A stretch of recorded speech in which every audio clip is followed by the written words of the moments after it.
কেউ কেউ এই ইসমে আজম জানতেন বটে, কিন্তু তারা প্রয়োগ করতেন না। তাহলে ছোট্ট করে একটা উদাহরণ দিচ্ছি, গভীর মনোযোগ দিয়ে শোনেন।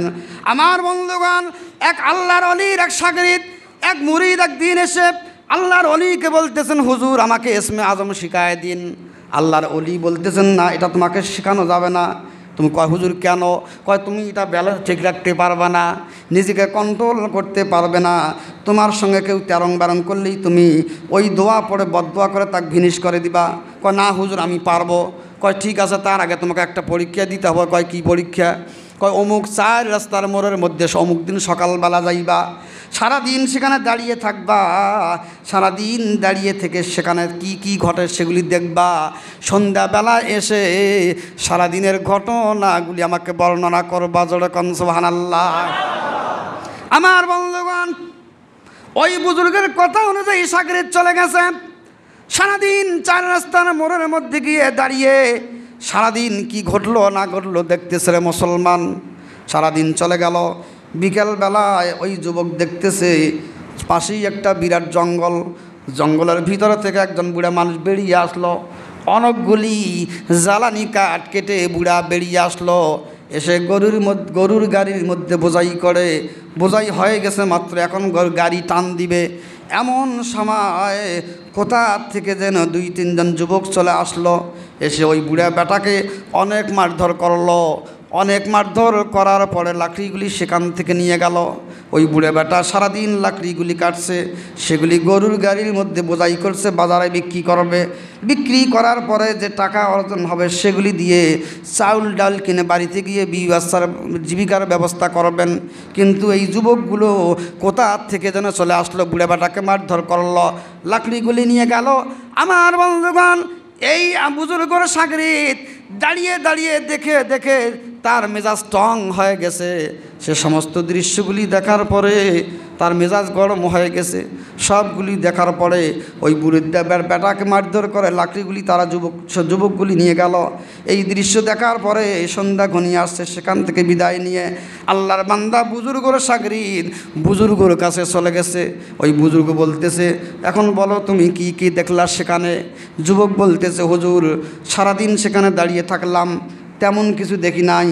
সারাদিন যা যা দেখছে সেগুলি বলছে। বলার পরে বলতেছে, বিশেষ সেখানে একটা ঘটনা আমি শেষ পর্যায়ে গিয়ে দেখলাম। বিকেলবেলায় দেখলাম। কি ঘটনা?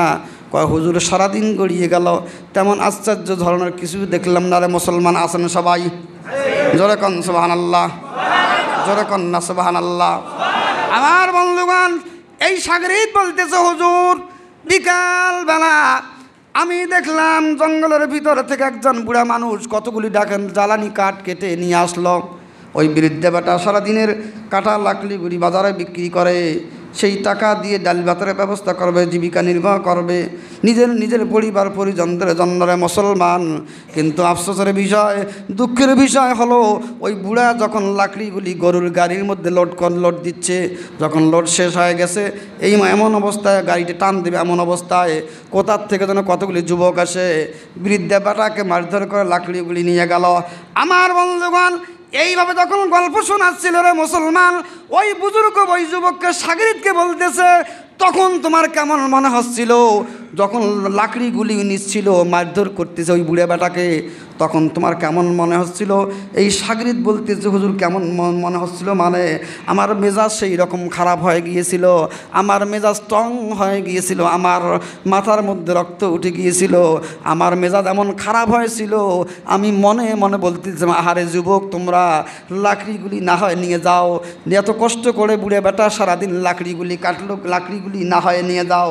কিন্তু মানুষটা বুড়া হয়ে গেছে, বৃদ্ধা হয়ে গেছে, বয়স নাই, এমন একটা বাবার বয়সী বুড়া মানুষকে মারধর করার কি আছে? ওই মানুষটি যদি বেঁচে থাকে, সুস্থ থাকে, পরের দিন তা আবার লাকড়ি কাটতে পারবে, পরের দিন তা আবার অন্য কোনো পরিশ্রম করে জীবিকার ব্যবস্থা করতে পারে। কিন্তু আফসোসের বিষয়, আমি মনে মনে বলছিলাম, রে যুবক, তোমরা লাকড়িগুলি নিয়ে যাও, তোমরা কেন বুড়াকে মারতেছো? এবার ওই সময় আবার বুজুর্গ বলতেছে, শাগরিদকে বলতেছে, ওই সময় তোমার মেজাজ যে টং হয়েছিল, তোমার যে রাগ হয়েছিল, তোমার যে পায়ের রক্ত মাথার মধ্যে রাগের কারণে উঠেছিল, আর তোমার ওই সময় কেমন মনে হচ্ছিল, কি পরিস্থিতি মনে হচ্ছিল, তোমার কি করতে মনে চেয়েছিল এটাই বলো। এবার ওই শাগরিদ বলতেছে, হুজুর আমার এমন রাগ উঠেছিল, এমন মেজাজটা খারাপ হয়ে গিয়েছিল, ওই সময় আমার মনে হচ্ছিল আমার যদি ইসমে আজম জানা থাকতো, যে ইসমে আজম পরে আল্লাহর দরবার দোয়া করলে দোয়া করতে দেরি হয় না, দেরি হয়, কবুল হইতে দেরি হয় না।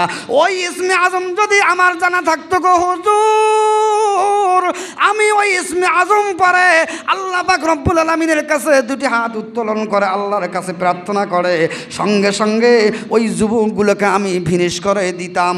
এই কথা যখনই বলছে এই বুজুর্গ এই শাগরিদকে বলতেছে, ওরে আল্লাহর বান্দা, এই জন্যই তো আমি তোমাকে বলছিলাম তোমাকে ইসমে আজম শেখানো যাবে না, তোমাকে ইসমে আজমের সন্ধান দেওয়া যাবে না, কারণ তুমি নিজের ব্যালেন্স ঠিক রাখতে পারবে না, নিজেকে কন্ট্রোল করতে পারবে না। পরিস্থিতি দেখেই যদি তোমার এমন অবস্থা হয় থাকে রে যুবক, তুমি মনে মনে ভাবছিলা ইসমে আজম তোমার জানা থাকলে তুমি ওই সময় দোয়া প্রয়োগ করে আল্লাহর কাছে বদদোয়া করে ওই সমস্ত যুবকদেরকে মারি ফেলতা, মেরে ফেলতা, জমিনের মধ্যে লাশ বালার শোয়াই দিতা। ওরে মুসলমান, যুবককে সম্বোধন করে আল্লাহর ওলি বলতেছেন, ওরে শাগরিদ, যেই বৃদ্ধাকে মারধর করলো, যেই বৃদ্ধার কাছে লাকড়ি গুলি জোর করে হস্তান্তর করে নিল, কেড়ে নিল, যুবকেরা সেখান থেকে চলে গেল। ওরে শাগরিদ, মনে রেখো ওই বৃদ্ধা মানুষটার কাছ থেকেই আমি আল্লাহর ওলি কিন্তু ইসমে আজম শিখেছি। জোড়া কন সুবহানাল্লাহ। খুদা ওয়াহদাহু কানাহি আয় নাজির ওহি হায় আলা কুল্লি শাইইন কাদির। খুদা ওয়াহদাহু, খুদা ওয়াহদাহু কানাহি হায় নাজির ওহি হায় আলা কুল্লি শাইইন কাদির। জোরে জোরে বলেন মারহাবা। ও মুসলমান, এটাই বুঝাচ্ছিলাম আল্লাহর নবীর মাধ্যমে আল্লাহ পাক রব্বুল আলামিন বললেন, দুনিয়ার মানুষ মনের হেম্মত, মনের এরাদা, মনের পরিস্থিতি এটাই হলো ইসমে আজম।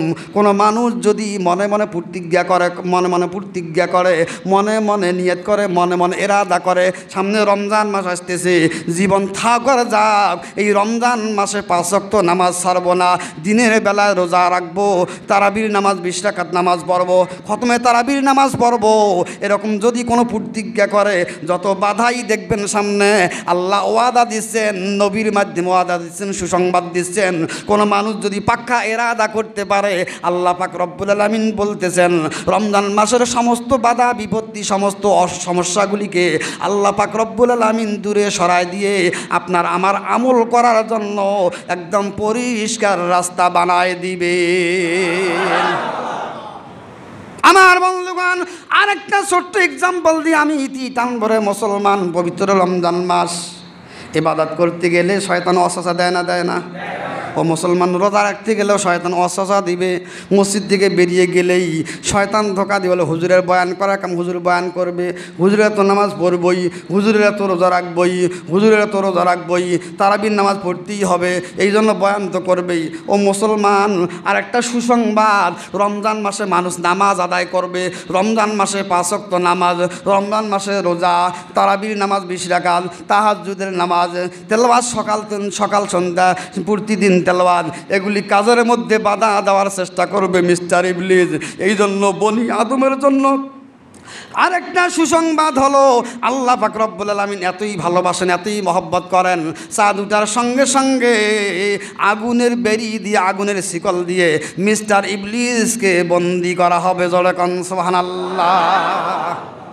এটা একটা সুসংবাদ আপনার আমার জন্য, যে রমজান মাসে ইবাদত বন্দিগির মধ্যে যেন শয়তান ওয়াসওয়াসা দিয়ে, কুমন্ত্রণা দিয়ে আপনাকে আমাকে সমস্ত ইবাদত বন্দিগির থেকে দূরে রাখতে না পারে, সরাই দিতে না পারে, সেজন্য মিস্টার ইবলিস যেন ওয়াসওয়াসা দিতে না পারে, সেজন্য রমজান মাসের চাঁদ উঠার সঙ্গে সঙ্গে আগুনের শিকল দিয়ে রমজান মাসের জন্য শয়তানকে বন্দি রাখা হবে। জোরে কোন সুবহানাল্লাহ। চিন্তা করেন কত ভালোবাসেন আল্লাহ পাক, কত মহব্বত করেন, কত ভালোবাসেন, চিন্তার বিষয়। সেজন্য পবিত্র রমজান মাস সামনে আসতেছে, রমজান মাসকে সামনে রেখে আল্লাহ নবী বলতেছেন তোমরা প্রস্তুতি গ্রহণ করতে থাকো। এটা তোমাদের আমলের একটা সিজন, ইবাদতের একটা সিজন। নেকি অর্জনের একটা সিজন, ব্যবসায়ী যেরকম সিজন, মুসলমানদের জন্য আমলের একটা সিজন, ইবাদতের সিজন, নতুন জীবন গঠন করার একটা সিজন সামনে আসতেছে। সেটা হলো পবিত্র মাহে রমজান মাস।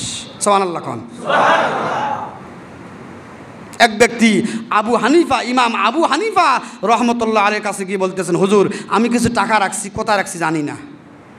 তা হুজুর বলতেছে যে তুমি টাকা রাখছো কোথায়, আমি কেমনে বলবো? না না, আমার বিশ্বাস আপনি পারবেন বলতে। চিন্তা করেন, তৎকালীন জামানারও মানুষদের ভিতরে হুজুরদের প্রতি, ইমামদের প্রতি কীরকম শ্রদ্ধা আর বিশ্বাস ছিল। এখন তো ইমামের পিছনে নামাজ পড়ে বাইরে গিয়ে ওই ইমামের বদনাম গায় না গায় না, যখন আসে না নাই। আর তখনকার মানুষদের আমল আখলাক দেখেন। ইমাম আবু হানিফার কাছে গিয়ে বলতেছে, হুজুর আমি টাকা রাখছি, কোথায় রাখছি কিন্তু ভুলে গেছি, বলতে পারি না।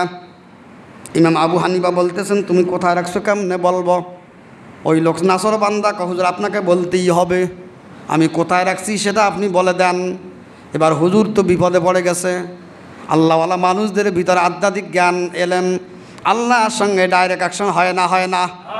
আমার বন্ধুগণ, ইমাম আবু হানিফা রহমতুল্লাহ আলাইহি ওই মানুষটিকে জানাই দিলেন, তুমি আজকের রাত্রিতে বাড়িতে যাইবা, তুমি কোথায় টাকা রাখছো সেটা সন্তানের তো দরকার। কয় জি হ্যাঁ। কয় আজ যখন হয়ে যাবে ইশারার নামাজের পর থেকে নামাজে দাঁড়িয়ে যাইবা, কোথায় টাকা রাখছো সেই কথা স্মরণ না হওয়া পর্যন্ত নামাজ ছাড়বা না। এই ওয়াদা কি তুমি আমাকে দিতে পারো? লোকটা বলল, জি হুজুর, হ্যাঁ অবশ্যই ওয়াদা দিলাম। এশার নামাজের পরে নামাজ আবার নফল নামাজে দাঁড়িয়ে যাব, যতক্ষণ পর্যন্ত টাকা কোথায় রাখছি স্মরণ হবে না ততক্ষণ পর্যন্ত নামাজ পড়তেই থাকবে, যা আপনাকে ওয়াদা দিলাম। লোকটা চলে গেল বাড়িতে। এশার নামাজের পরে আবার নফল নামাজে দাঁড়িয়ে গেছে। 2 রাকাত নামাজের সালাম না ফিরাইতেই টাকা কোথায় রাখছে স্মরণ হয়ে গেছে। জোরে কোন সুবহানাল্লাহ। আমার বন্ধুগণ, লোকটার দিলের ভিতরে বিশ্বাস বেশি ঢুকছে না ঢোকে নাই? হুজুর যে সিদ্ধান্ত দিল, ক্যাপাসিটি দিল, পদ্ধতি দিল, বুদ্ধি দিল, তাতেই টাকা স্মরণ হয়ে গেছে কোথায় রাখছি।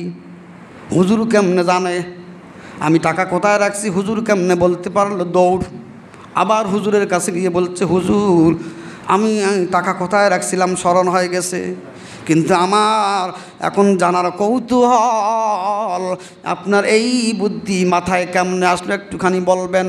আমি টাকা কোথায় রাখছি আপনি কেমনে বলতে পারলেন? এটা একটু বলতেই হবে, এখন ছাড়ে না, কি করা যায়?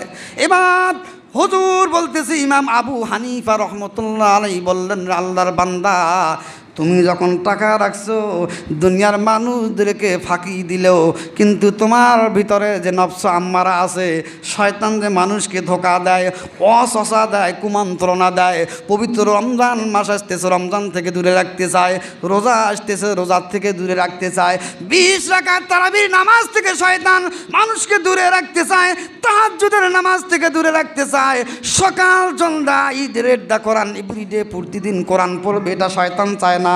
তুমি দুনিয়ার মানুষদেরকে ফাঁকি দিয়েও, দুনিয়ার মানুষদের চোখ থেকে ফাঁকি দিয়ে টাকা রাখলেও, দুনিয়ার মানুষ না দেখলেও মিস্টার ইবলিস কিন্তু টাকা রাখার দৃশ্য দেখছে না, দেখে নাই? আমার বন্ধুগণ, এবার ইমাম আবু হানিফা রহমতুল্লাহ আলাইহি বলতেছেন, তুমি যখন নামাজে দাঁড়িয়ে গেছো, মিস্টার ইবলিস কিন্তু চায় না কোনো মানুষ নামাজ পড়ুক, কারণ নামাজ পড়লে নেকি লেখা হয়, রোজা রাখলে নেকি লেখা হয়, তারাবির নামাজ 20 রাকাত পড়লে নেকি পাওয়া যায়, কোরআন তেলাওয়াত করলে নেকি পাওয়া যায়। তুমি নামাজ দাঁড়াইছো, তুমি তো প্রতিজ্ঞা করছো যতক্ষণ পর্যন্ত টাকা রাখার কথা, স্থানটার কথা স্মরণ না হবে ততক্ষণ নামাজ ছাড়বো না, কিন্তু যতক্ষণ পর্যন্ত স্মরণ না হবে ততক্ষণ পর্যন্ত তো নামাজ পড়বাই। তাহলে 2 ঘন্টা পর্যন্ত যদি নামাজ পড়ো তাহলে বিশাল অনেক নেকির ভান্ডার তোমার আমল নামার মধ্যে যোগ হয়ে যাবে। আর মিস্টার ইবলিস কিন্তু চায় না মানুষের নেক আমল বেশি হয়ে যাক, মানুষ বেশি বেশি রোজা রাখুক, মানুষ বেশি বেশি নামাজ পড়ুক, মানুষ বেশি বেশি তেলাওয়াত করুক, মানুষ বেশি বেশি দান সদকা করুক। যে কোনো কাজেই, যে কোনো আমলের মধ্য দিয়ে মানুষের নেক আমলের আমল নামার মধ্যে নেকি লেখা হোক, অজস্র নেকি লেখা হোক, এটা মিস্টার ইবলিস চায় না। যার কারণে তুমি যখন নামাজের মধ্যে দাঁড়াইছো, প্রতিজ্ঞা করছো, এটাও তো শয়তান জানে যতক্ষণ পর্যন্ত তোমার স্মরণ না হবে ততক্ষণ নামাজ পড়তেই থাকবা। তুমি যদি 1 ঘন্টা নামাজ পড়ো অজস্র নেকি লাভ করতে থাকবা। সেই জন্য এই নিয়তের দিকে খেয়াল করে তোমার এক সালামের ফেরার আগেই মিস্টার ইবলিস তোমার টাকা রাখার স্থানটার কথা স্মরণ করায় দিয়েছে। জোরে কোন সুবহানাল্লাহ। বুঝে আসছে কথা?